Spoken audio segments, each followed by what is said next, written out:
Today's episode of Sports Spectrum's podcast is presented by our friends at Compassion International. We've talked about Compassion, and we're so grateful for their partnership here on Sports Spectrum. They have been with us now for 4 years, and the work that they do is second to none. We're talking about releasing kids, young children, from poverty. No child should be stuck in poverty. It's just not what should be happening.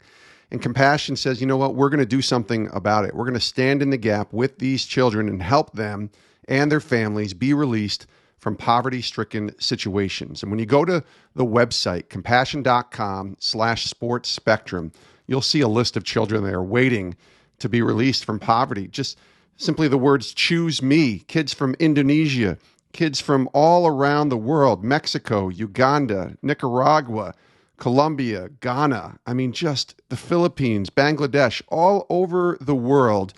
These kids did nothing to deserve the poverty-stricken situations that they're in.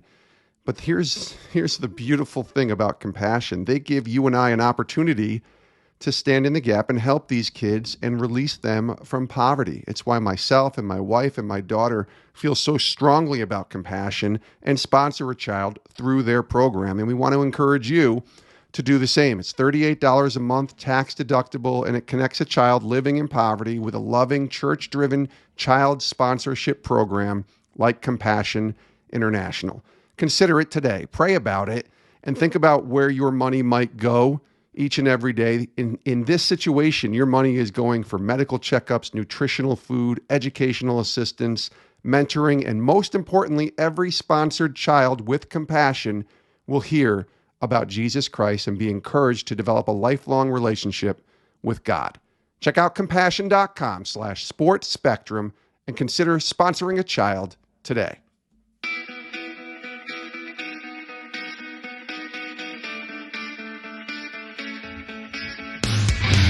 This is Sports Spectrum, the intersection of sports and faith, where we bring Jesus back into the conversation. Here's your host, Jason Romano. And welcome everyone to the show. I am Jason. So glad you're tuning in to our Sports Spectrum podcast. We are the intersection of sports and faith. It's what we do. This is almost 5 years now that this podcast has been in existence, and we're so grateful that God has allowed us to tell his story through this show. And you can check out all of our content at sportspectrum.com. That's our website. It's a great place to go when you're talking about devotionals and podcasts and articles and testimonials, all available for free at sportspectrum.com. And then if you have a guest idea or a topic or some feedback you want to provide on today's show with Dansby Swanson, you can email me, jason@sportspectrum.com. That's my email address, jason@sportspectrum.com. And we have a fantastic conversation with Atlanta Braves shortstop, World Series champion, Dansby Swanson. He returns to the show. He was on about a year ago, and we were talking then about all that God had brought him to at that point, and as he was preparing for the 2021 season, trying to get over that, sour taste in his mouth and losing a Game 7 in the NLCS in 2020.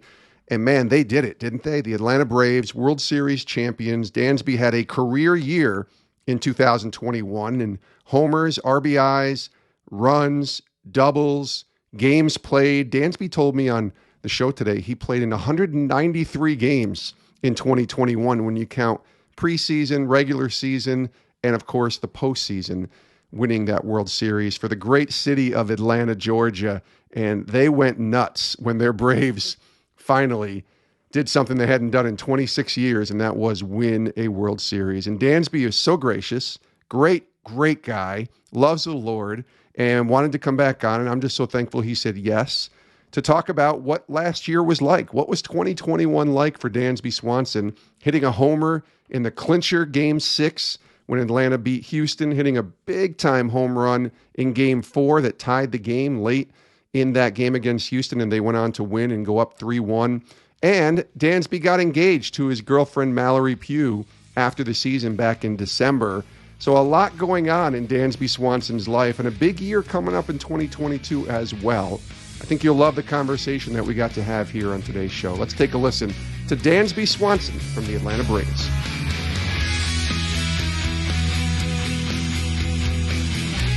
Dansby Swanson, World Series champion Dansby Swanson. What's up, buddy? Welcome back to Sports Spectrum.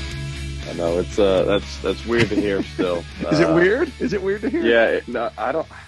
So people keep asking like, what does it feel like? And it's so hard to even say, just because it's kind of something you've been working obviously your whole life, and especially once you get into pro ball and you're a part of the organization. But for it to actually happen, it's kind of one of those things too, where it's like, well, we've been working towards this and aspiring for this for so long. It just kind of feels like it should have happened, and now that it has.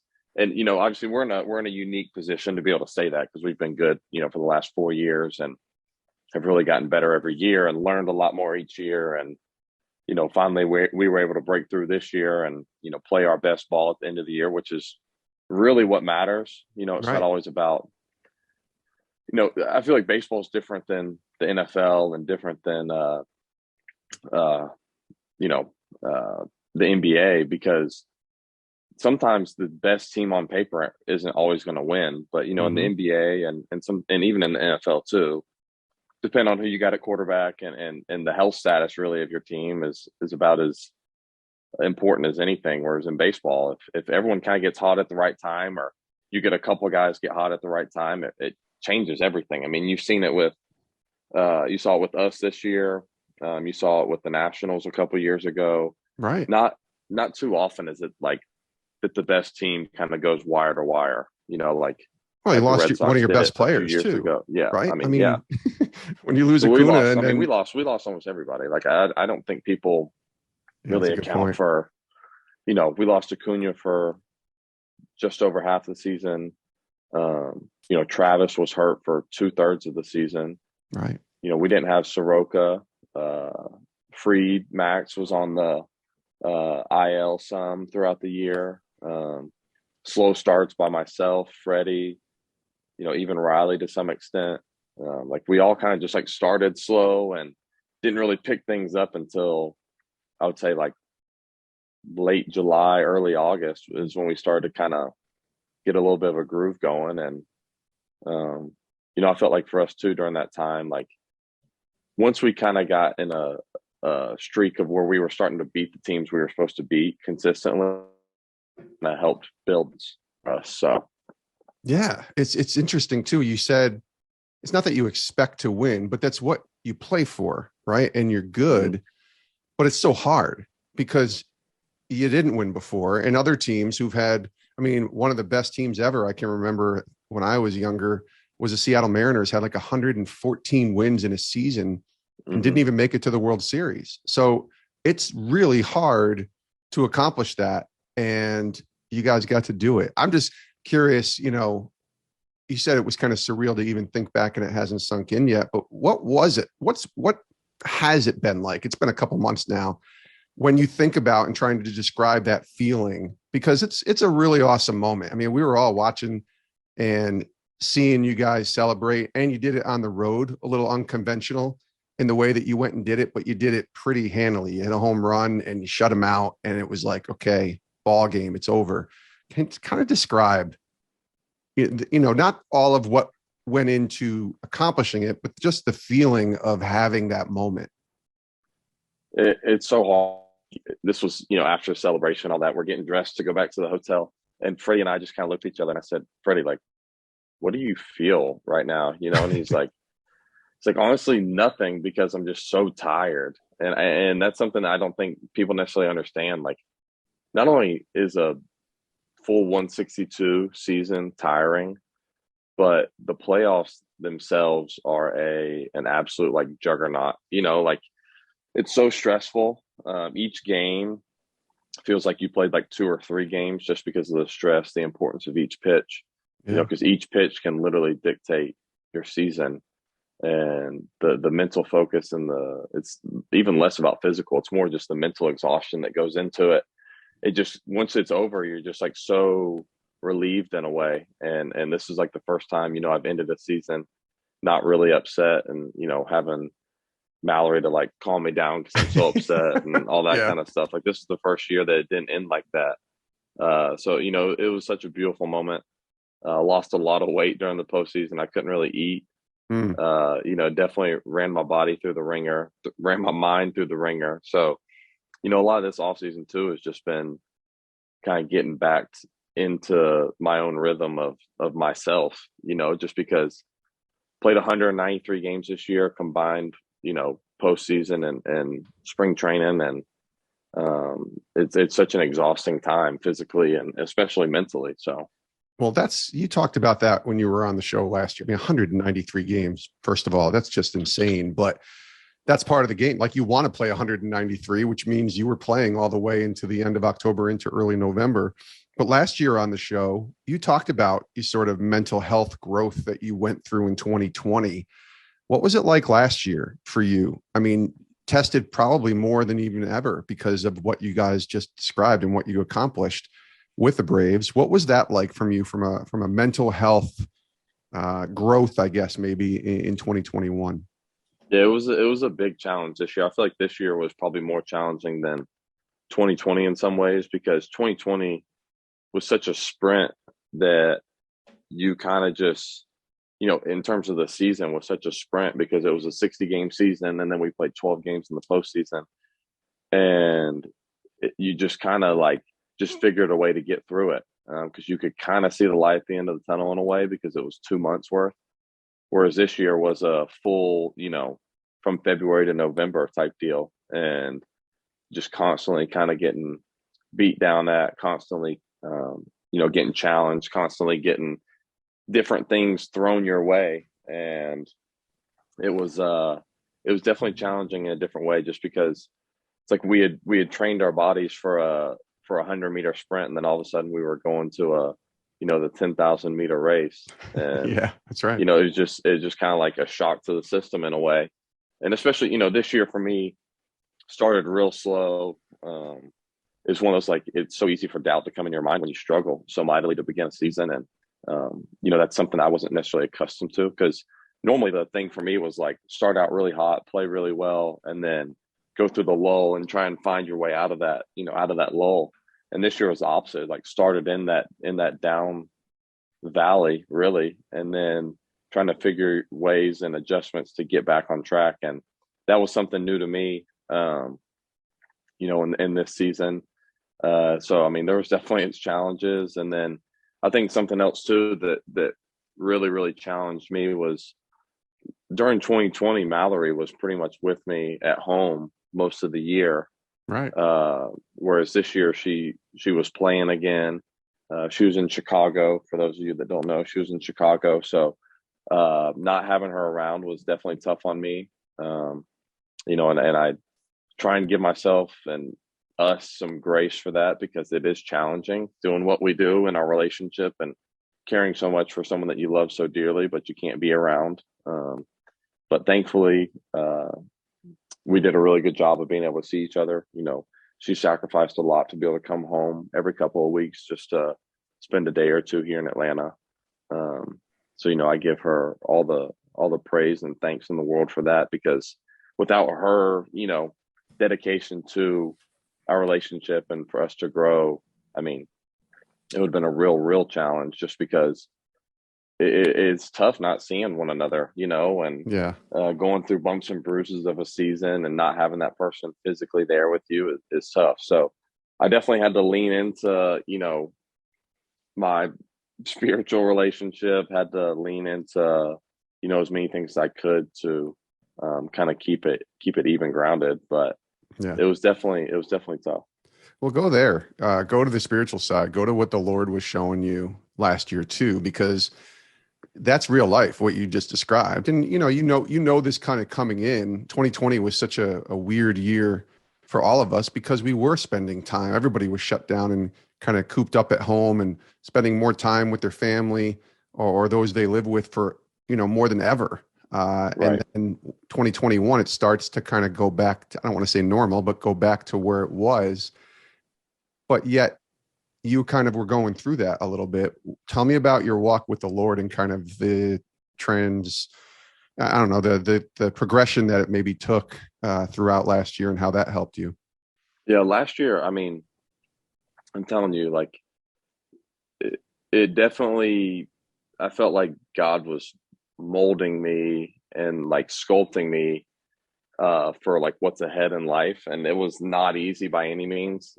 Still really not easy. I felt like, we talked about just like words for the year and all that kind of stuff. And, last year it was intentionality, but I really felt like it started to show different things really on what that actually looks like. And I feel like the word throughout the year that I kept hearing from Bobby Maggs, who's our assistant hitting coach, and I'm sure you know him, and just from talking to Terry, who we were talking about before we came on. Terry Evans is our Braves chaplain leader and kind of like Mallory and I's personal, chaplain, and was the word surrender. And I'll tell you, it's very tough. It's a hard word. And it still is. It kind of, every time I say it and think about it, it kind of bites me a little bit, because as an athlete, as a competitor, like surrender is not in your vocab, like that's not in your personality.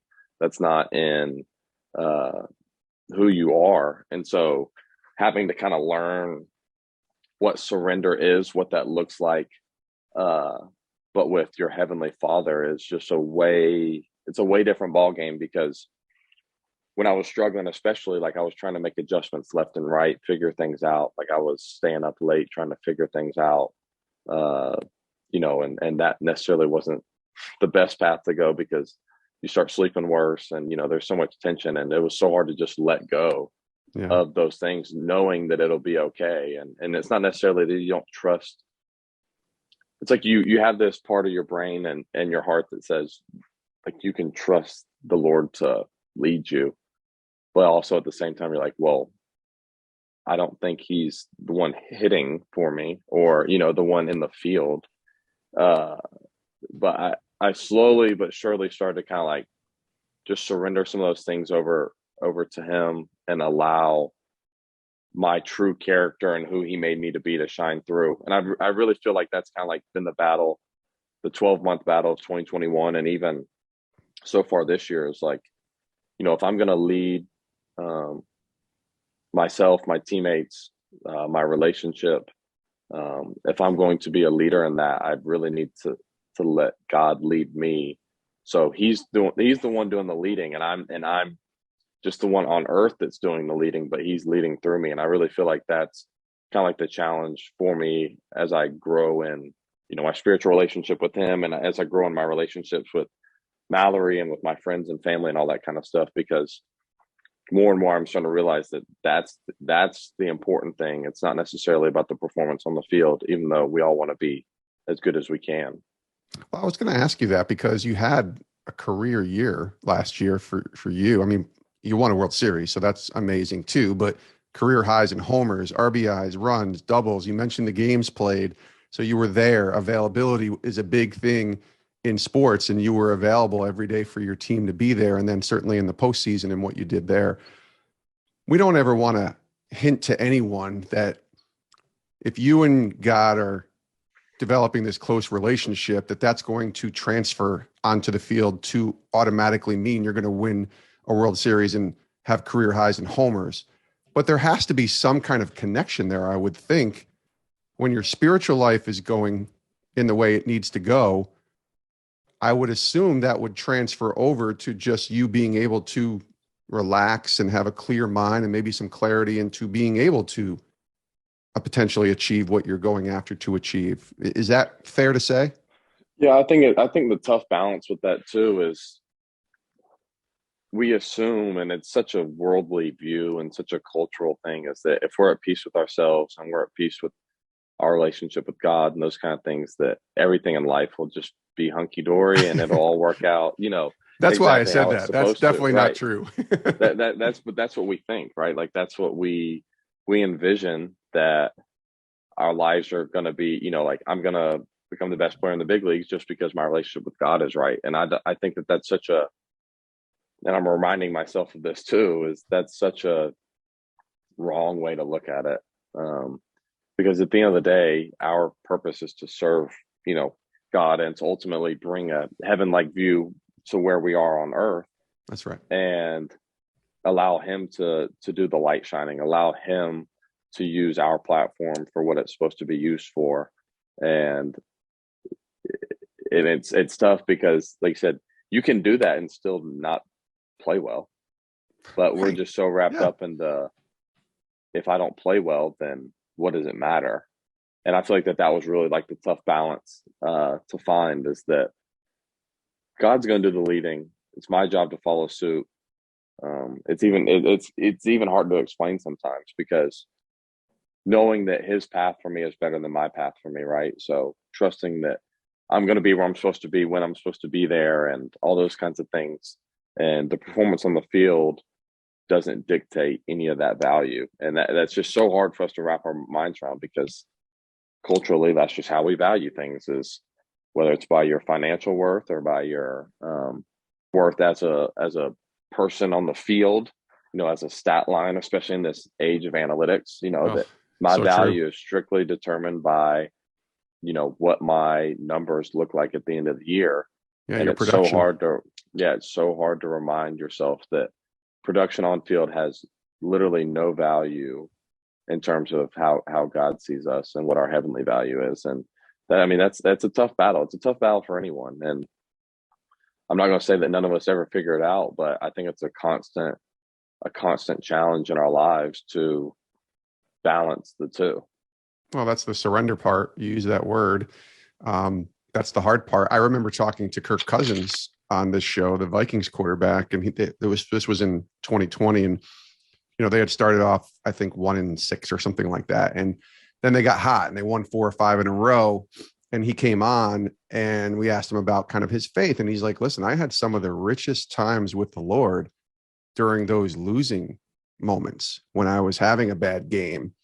And so when we win, it makes it even better. But you have to remember that winning doesn't dictate, where you are in your walk with God. And I thought, my goodness, what a perspective. Like, you just talked about how difficult that is, but what a perspective to be able to still have a really solid, rich foundation in Christ that doesn't get in the way of the wins or losses when you're playing a sport that's so predicated on production and wins and losses.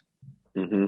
No, and that kind of reminds me a little bit too of the story of, when Jesus is first finding his disciples, and they're not in their job of being fishermen. They're not catching anything, right? Like, they can't catch a fish. Right. And, he tells them to do a certain thing, and yes, it works out for them in terms of catching fish. But the point is that they didn't tell Jesus to wait and that they were going to go to the marketplace and, sell the fish.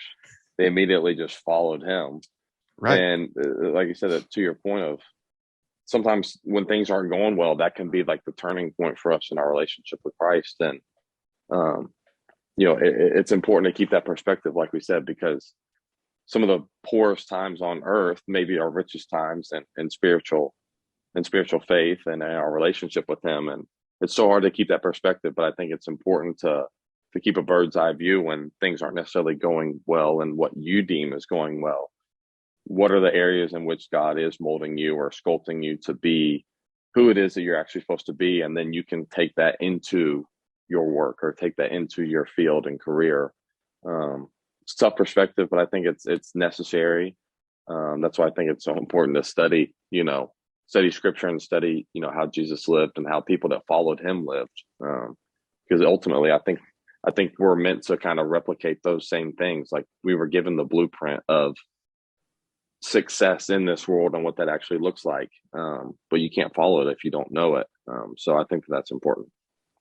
Dansby Swanson, World Series champion, joins us here on Sports Spectrum. I do want to go back on the field real quick and ask you just about a couple pivotal moments, I think, in the World Series. Game 4 has to be one of the top moments, I would think, for you, even though it wasn't the clincher, because you hit a game-tying homer, really changed the trajectory of that series, in my opinion.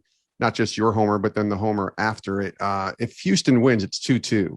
You hit the homer, Solar hits the go-ahead, and you go up 3-1. You end it in 6. Take us through that moment for you and what it meant, because that's a pressure-filled moment, right? That's the moment that you talk about where you're mentally exhausted and you're trying to do everything you want to do. And you went through what you went through last year, or the year before, I should say, in 2020, with the Dodgers. So you don't want that to repeat. Take me through kind of that game and that moment to be able to go up 3-1 and hit that home run.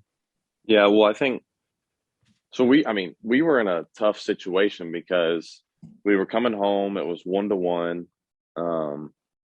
Ian throws a great game for us in game 3 at home to get us up 2-1. I believe we won that game 2-0. Yeah. So our pitching had been lights out, but in the postseason, your top dogs are throwing a ton, and so not that they were tired by any means, because I know how they operate down there, but it was one of those things where we were not in a way set up poorly, but with Charlie hurt, we didn't have a guy, another stopgap guy to go to. So we started Dylan Lee, who, that was his first start ever. Right. He's a bullpen guy, so he's kind of opening the game, and just things weren't going our way early. And then Kyle Wright came in and I think that was really ultimately the big turning point, because he was able to bridge that gap from, innings 1 to, I believe it was maybe 5 or 6, to where he could throw and we didn't have to, he kept us in the game. And I remember Rick Kranitz, our pitching coach, came out. This was maybe like the 4th inning. They had a couple guys on, and he just came out there. I think it was 1-0 at that time, and it may have been 2-0, Houston. And he was just like, if you get us out of this inning, like, we're going to win this game. So Kyle got us out of the inning. We go back in. I believe we scored a run. Like, Riley had a base hit and we scored. Made it 2-1, and then it was the 7th inning, I believe, and they bring in a guy that had been throwing the ball really, really well for them. I had faced him once in Houston, so there was at least one at bat of familiarity. And he started me out with some breaking balls, and I looked really bad on him. And then, so I was down 0-2, and I'd been searching for the last 6 weeks, really, on just like my swing. And, I felt like that kind of had a hole in my bat. Like, it was just a tough month and a half. Yeah. And I just kind of said I fouled a pitch off, and I just kind of said, literally, I was like, to the heck with it. Like, I'm gonna put all my eggs in like the compete basket. Like, I'm just gonna compete as hard as I can and as focused as I can for the rest of this at bat. And just that switch just led to the homer, basically. He threw a fastball over the middle of the plate, and I was able to put a good swing on it. But without that like mental change, like the conscious mental change, I probably would have struck out, honestly. And I hit it. I thought it had a chance, but I didn't know for certain. And it just landed over the top of the wall, and we were able to tie the game. And everyone's going crazy. And then like 4 pitches later, Soler hits a homer, and the whole place just went bonkers. Like, it erupted. And man, what a special moment that was. And then for our bullpen to come in and kind of close the door, as they had done all postseason, was special. So it was one of those moments for the ages, for sure. Just, we can play the narrative as much as we want about me being from there, but to come through in a moment like that was truly, like a story only God could script, right? Like, I don't think you could even put that like in a movie. Like, I don't think people could actually come up with that concept and have that happen. And that gave us the 3-1 advantage. And then, we were like never out of that window of like the 3-1 thing from the Dodgers and the whole like Atlanta sports curse, and how that goes. Yes. And and then I think game 5 was really important for us. And obviously we wish that we could have won at home, but I think it really taught us a valuable lesson. And that's something that was so powerful about our team this year, was learning a lesson, essentially, and being able to apply it right away. Because Duvall hits the grand slam in the first. We go up 4-0. The place is erupting, by the way. I mean, you'd have thought that the game was over. And I think we kind of thought the same thing in a way. Like, I felt like for the rest of our game, and their backs were against the wall, and they have a great team. They have so many talented players over there that they just kind of kept with it and put at bat after at bat together to climb back in the game and ultimately take the lead. And I felt like we kind of thought we had won in that moment. And our at bats and stuff kind of got a little bit worse throughout the game and our quality of performance went down. And then we had the day off, to travel and kind of think about the whole thing. And then the next game we came out and it was like, once Soler hit the homer to put us up, I really felt like we were able to almost like settle into the fact of like, this is not enough, right? Like we have to continue to focus in each and every at bat because these outs and at bats are way too valuable to just give away, especially on the road, especially against this team. Right. And, after Soler's homer, Max did such a tremendous job of just making pitches and making it really, really tough on them, just with changing speeds up, changing locations up, and really kept them off balance to allow us to then build the lead, to 5-0, then 6-0, then ultimately 7-0. And it really just kind of like, I feel like we just kind of like slammed the door shut because we didn't really, they had their opportunity in the first inning. And then after that, it was rare for people to get on base or to, there to be any type of threat. So, Yeah.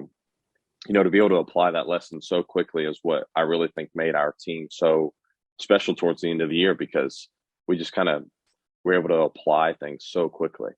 It was a cool moment. I mean, you hit a home run in that clincher. You also had the very last pitch that was hit in the game was a grounder to you to throw to first. And obviously you're up 7-0. So maybe it's a little less, I don't know, anxiety driven to make that throw to first than if it was like 2-1 with a runner on third and 2 out, but you still get the ball and the final ground ball comes to you. If you could, within, a minute or two, what's your mind thinking of at that moment? Because I think that's a moment where every player desires, every athlete desires to be, is 1 out away from winning it all. And you're just kind of on the mound, you're in the field and you still want to be focused and concentrate and make sure that when the ball is hit to you, which it was, that you make the play, which you did. But where's your mindset there? Are you still into, this isn't over yet? Or is it 7-0 and you're like, all right, if this we just get this one out, we're going to go crazy here and celebrate? Most people have experienced something similar or along the same ideas, whether it's like little league or going up. It just magnifies obviously a cajillion.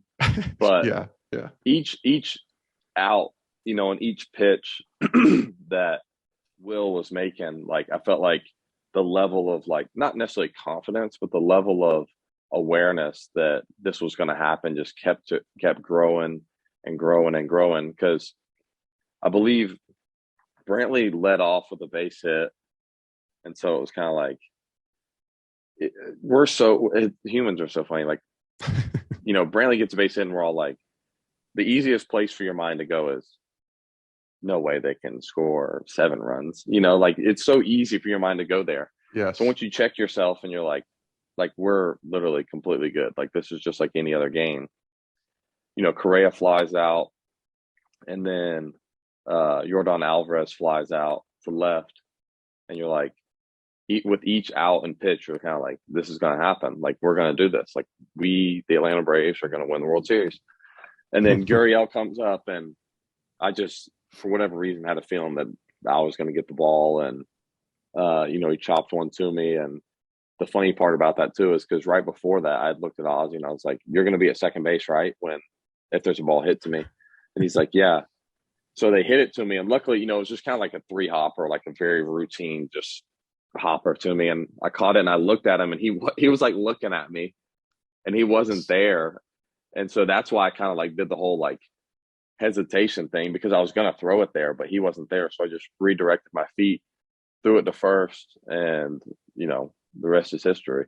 Yeah. It's the moment every player wants to have. And you get to do it for the team that you grew up in watching as a kid. The last time they had won, you were a year old in 1995. And so here it is in 2021, and you guys are champs. Yeah. Well, I was going to say just about that too. I think, we can uptick the narrative as much as you want about like, that's the team I grew up rooting for. What was more special to me was being able to do it in the place that I grew up in, if that makes sense. Like it was less about the Braves and more about the city. Yeah. That makes a lot of sense. It was more about my family, my friends. So my parents were there, my sister was there, my brother was there, my sister's husband was there, and then my three best friends that I grew up with that have been my boys since they were little. They were there. I told them, I was like, y'all find your way to Houston and your way back, I'll get you a hotel room. That's And awesome. so they That's were great. there, and Mallory was there. Mm-hmm. And being able to experience that moment with her was beats everything.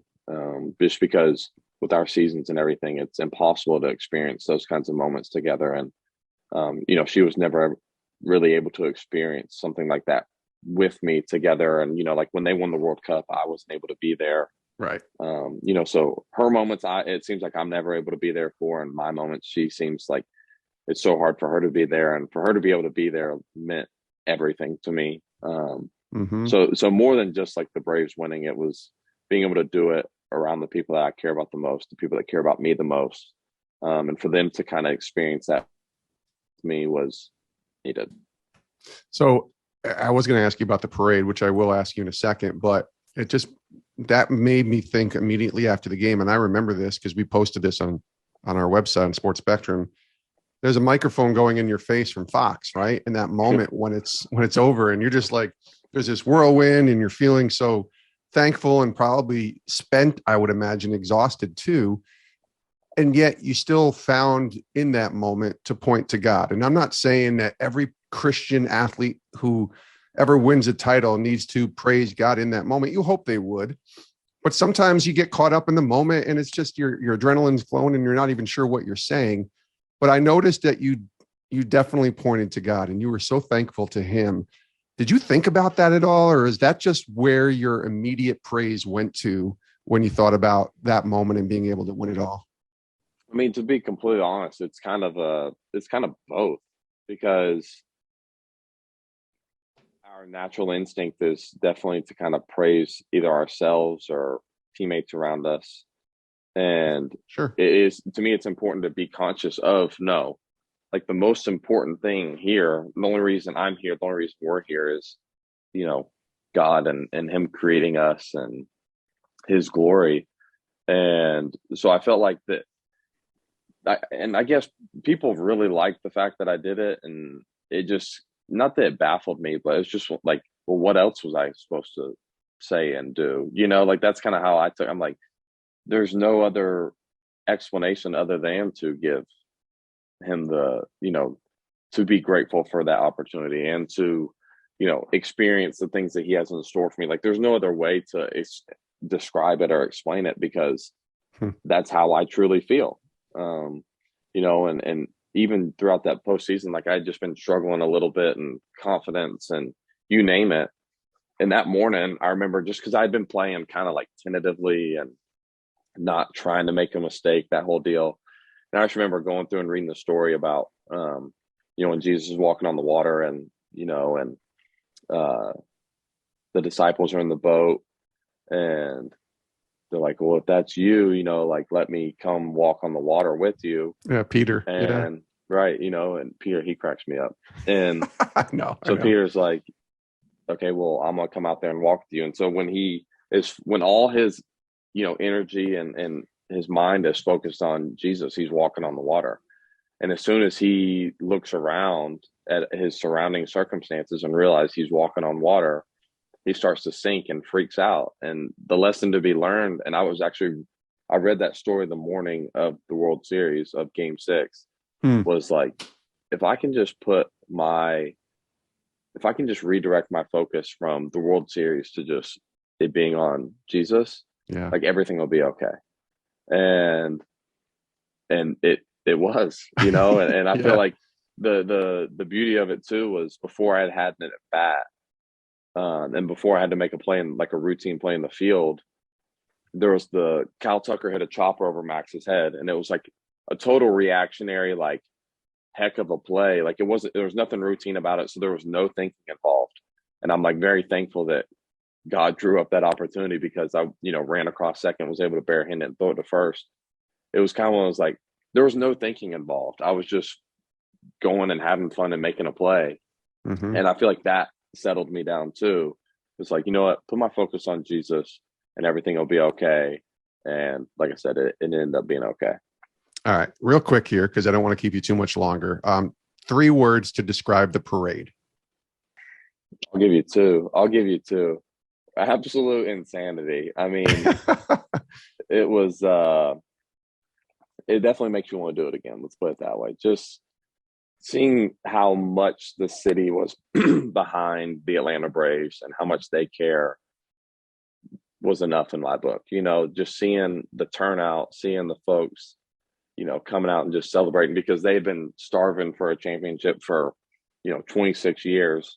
And for us to come through was something, I'll never forget. And it's just so cool having everyone just absolutely enthralled with everything that happened. And just even seeing videos of the Battery, like the night we won, it was nuts. It was nuts. And something I'll definitely never forget. Yeah, all you got to do is probably step outside right now and go anywhere, and you're reminded how much those Atlanta faithful love their Braves, and it was pretty cool to watch and see them, because they were just so happy for you guys to win it all and for that city to have that moment. So you win a World Series, and a month later, you're on a knee proposing to Mal. What were you more nervous about? 2 outs, game 6, or maybe that game 4 moment, or No, I was definitely more nervous for this. I was more nervous, not because I thought that she'd say no or anything like that. It's just, you realize how, like, that this is the biggest moment next to your marriage, like in your earthly life. Yeah, you want to get it right. Right. And yeah, we went out to lunch beforehand, and because she knew we were going on a trip after, like, that afternoon. And so luckily I was able to take us out to a nice lunch and get a glass of wine in my system before, to kind of calm the nerves before I had to, I understand. to do the proposal and everything. But it went so perfectly. We're so thankful for this life that we have, and for the shared experiences to come, and just to really join, in covenant before God, and understand what His work for us in our life. Because our career is such a blip on the screen, really. We have such a short time to maximize our time as a professional before real life starts to take over, whether it's being parents or being the gardeners for God's kingdom, and all those kinds of things. So we're definitely looking forward to what's in store for us. We just know it's going to be something beautiful. We have no idea what that's going to be, but it's going to be something that's really going to make a difference. So that's awesome. All right. So last question I have for you, and I'll leave this open-ended. You can go wherever you want, because you are getting married in 2022, or at least that's the plan this year. You obviously have a baseball season, hopefully, to play, which I would presume you will be able to do that. So in 2022, Dansby Swanson will blank. Like, what's your hope for this year? Maybe not just winning World Series again, but like, what's your hope for you this year? I think, kind of branching off of the surrender thing. So we're actually doing this. We do this podcast series, me and my 2 best friends. It's called the Express Podcast, and we did season 1 essentially, throughout 2020 and 2021, and then we're really ramping it up this year. And the whole premise of it is we're reading this book called Becoming a King. It's by a guy named Morgan Snyder. Yep. I don't know if you've read it. I have not read it, but I've heard of it. Yeah. And it is a book for men. It's a book designed for men to read, to do what the title is saying, essentially become a king in God's kingdom. Basically be sculpted to become the man that God wants us to be, in order to, rule over His kingdom and His domain. So it's all about, like, how to become the person that God would entrust, a domain of His kingdom to, because, like you said, I am getting married. The next stage of life is fast fastly approaching, and to be able to really start to mold myself and allow God to shape me into who He wants me to be for, as a husband, the Lord willing, as a father, and all those kinds of things, as a leader in the community, allowing Him to shape me to become that person. And I think that that's kind of the big thing for me. Obviously, it's a big year for me in terms of on the field, just because I'll be a free agent after this season. Sure. Obviously, that stuff's important too, but I really feel like the calling is for, for becoming a king and someone that God leads, so that there's all the faith in the world for me to lead family and friends and that kind of thing. So that for me is the biggest thing that I'm trying to focus on. And it's good that I'm on these podcasts, because I feel like it always helps remind me too, just to, I'm preaching to myself as much as I'm preaching to anyone else, is to just allow God to take me where He wants to, and trust in His plan, and just continue to do the work, right? Like, work like it depends on me and pray like it depends on Him, and just allow His plan to unfold how it's supposed to be, and knowing that everything will be exactly how it's supposed to be. No, that's really good. Yeah, it's accountability, right? Like, even just doing a podcast is accountability, because you're telling someone publicly what you're hoping to do in the book that you're reading, and the podcast too, the Express podcast. I love it, man. Yeah. I'm so glad that you're in the podcast world, and we'll definitely link to that in the show notes and let people have a chance to check that out if they haven't already. Thanks for being here. Thanks for being on the show. No, Thanks I appreciate for coming back. World Series champ, buddy. All the best, and congratulations to you. I always enjoy it. I love coming on and doing these kinds of things. So thanks for having me. And many thanks to Dansby Swanson, the Atlanta Braves World Series champion shortstop, for joining us here today on Sports Spectrum. It was funny in the beginning of that conversation that the idea of World Series champion hadn't even fully sunk in yet with Dansby and all that had taken place in 2021. But I'm glad that he was willing to come back on the show. Thankful for his honesty, his candor, his transparency, and sharing what he shared here. These are the conversations that we have at Sports Spectrum. Sports and faith intersecting in a unique way, bringing Jesus into the conversation. And I hope you enjoyed today's show with Dansby. If you did, a couple things I'd love to ask from you. First, click that subscribe or follow button on whatever app you listen to podcasts on, so that you never miss more episodes like this one with Dansby here on Sports Spectrum. We are, again, the intersection of sports and faith.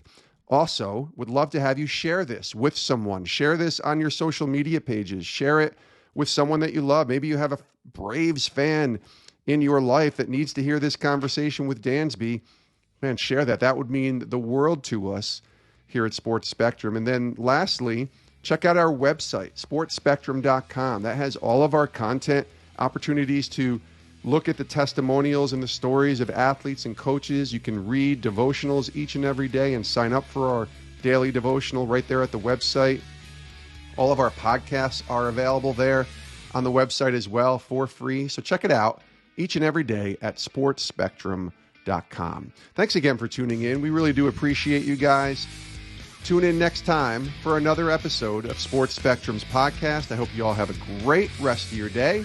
And please do stay safe. This is Sports Spectrum. See ya.